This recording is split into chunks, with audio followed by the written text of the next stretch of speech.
হলো মাতৃতান্ত্রিক সমাজ। 10 মাস 10 দিন গর্ভে ধারণ করে মা আমাদেরকে পৃথিবীর আলো দেখিয়েছেন।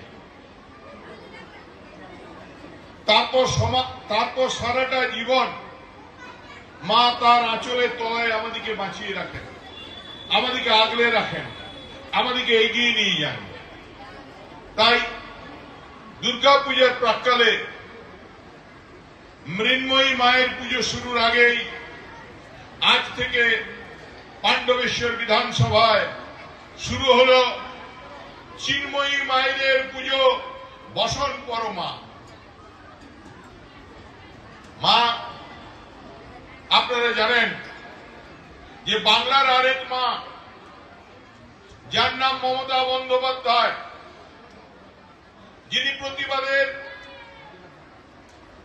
লড়াইয়ের মুখ, যিনি অন্যায়ের বিরুদ্ধে গর্জে ওঠার সুর, যিনি মানুষের পাশে দাঁড়িয়ে থাকা মানুষের উন্নয়নের দূত,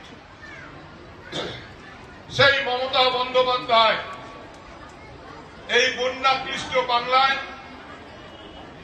প্রথম এসেছিলেন দক্ষিণবঙ্গে এবং পরে এখন আছেন উত্তরবঙ্গে।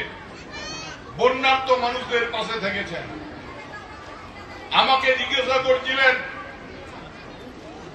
যে পুজোর আগে তোর বিধানসভায় কিছু কিছু মায়েদের হাতে চেষ্টা করবি শাড়ি তুলে দিতে, নতুন শাড়ি।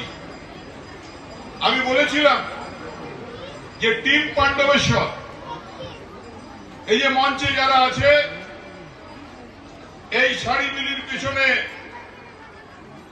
প্রত্যেকের অবদান আছে।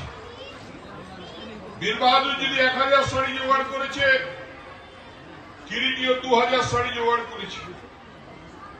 অতনু দেখলেন, বললেন প্রকাশ্য সভায়, আমি দেখলাম বৌদিও হাততালি দিচ্ছিল যে অতনু যখন 500 শাড়ি দেবে বীর বাহাদুর ঘোষণা করল। অতনু সব দিক দিয়ে বলো, পরশুদিন আমার কাছে এমন গোল খেয়েছে, বল সমেত ভেতরে ঢুকে ভাবেন যে আমি অপমানিত হয়েছি। শাড়ি থাকবে, সবাইকে শাড়ি দেবে, দরকার হলে আরো শাড়ি নিয়ে আসবে। মায়েদের পুজো শুরু হলো পাণ্ডবেশ্বরের বুকে। আজকে আমাদের মাতৃবোধন। তাই আমি বলবো, আপনারা দীর্ঘক্ষণ ধরে অপেক্ষা করে আছেন, আমি কৃতজ্ঞ আপনাদের কাছে। আমাকে বীর বাহাদুর একটু ছেড়েছিল, উখড়াতে দুটো প্রোগ্রাম ছিল, সে দুটো করে আসা